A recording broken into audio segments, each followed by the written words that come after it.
Obviously, this series we all thought was going to be the big one of the year with everybody, and it's kind of a shame that you're playing for pride right now. But you've got to love the effort for the nation out there. You know what? There comes a thing for the integrity of the game, and you have to play this out. You have to play it out to respect the game. You have to play it out to respect your fans that pay good money to come out and watch, and expect a great effort. So, really happy for Blake. That was just a dominant outing.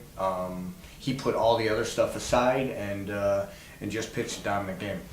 Talk just briefly about what he's meant to this ball club. When you had a couple guys who were expected to really contribute that are no longer here, Right. Yet he's been just great all season. Really, since day number one, he's been a horse for us. Every 5 days, you knew he was going to give us a chance to go deep into a ball game, give you a chance to win. That's all you can ask out of your starting pitcher, is that he gives you a chance. And if I'm not mistaken, that's win number 11 for him this year. So, 11 out of our 50 wins, that's pretty good performance on his part. These guys are still fighting though, so there's a spoiler aspect to this. And Yeah. are you using that at all? No, not at all. The difficult part is Phil Warren is one of my good friends within this league. And so on one hand, I'd like to see him get in out of our friendship.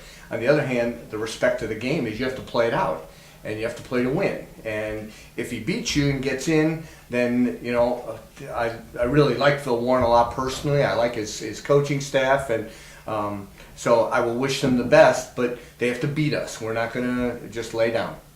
What's going to stick out about the last week though, especially at River City? A 15.75 ERA out of our bullpen in the 6 days on the road.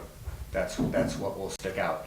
The giving up the lead in 4 of those games, the fact that we went on the road with a 1-game lead and gave it up. And here we are playing for the first time, really, other than the first season, when we went to play those 2 games in Evansville, where the games didn't mean anything. They've always meant something. So this is a very unhappy feeling in me, and you guys have seen me a man possessed in the off season before, and it certainly has been rekindled. Does it show how good this league's gotten though? How many teams are still in it and fighting for it? And you guys are right there till we're right there up until 2 days ago, and gave a couple games away that we had leads in. We're right there. So it's a very bitter pill to taste right now.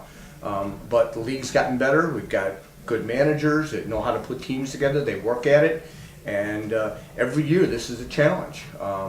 Now, I publicly at the beginning of the year said something that I didn't like, and regardless of how it affected us at the time, I don't like the fact that when you have, and no disrespect to the travel team, because those guys have played their tails off all year, but in all honesty, a travel team is going to wear down during the course of the year.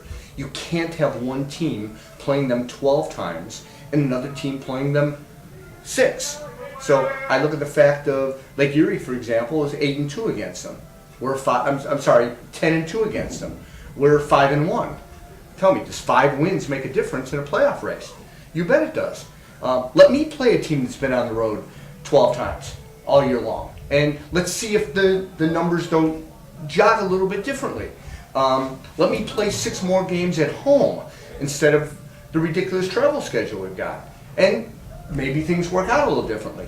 Now, bottom line was, it was in our hands 6 days ago, but I still don't like how our schedule is set up. I didn't like it in the spring, but when we first found out what it was going to be, I didn't like it then, because I don't think the integrity of the playoff schedule should ever be affected based on who plays a travel team more often than someone else.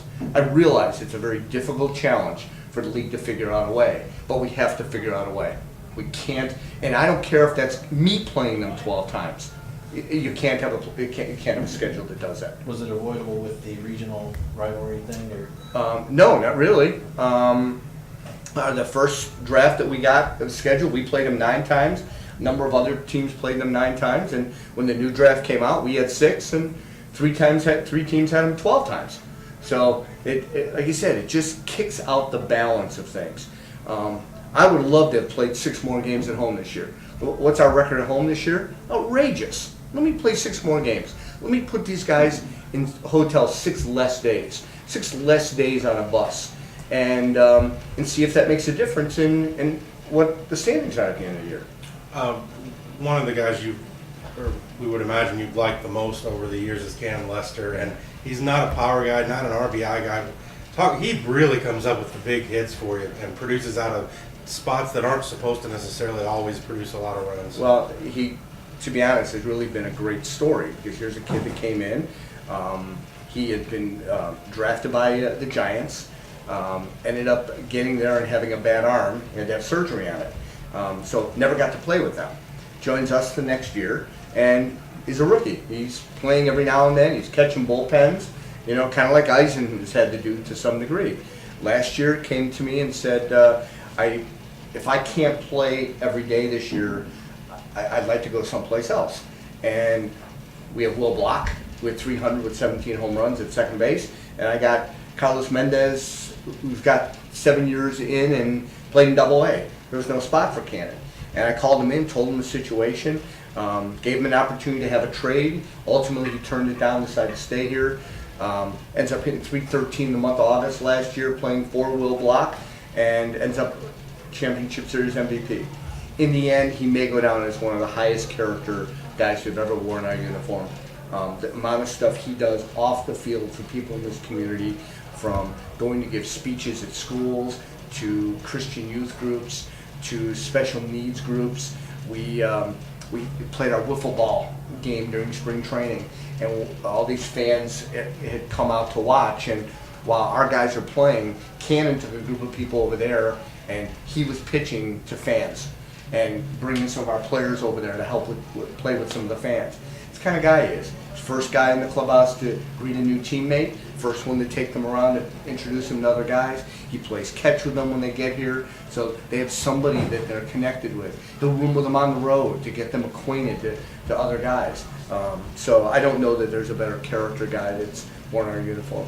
You gonna try to talk him coming back? Yeah, I'd love to have him back. But he got married last year. He's coaching in Southern Arkansas, and there's no question I would love to have him back, and he'll play second base for us if he decides he wants to do that. Good. Okay, thanks.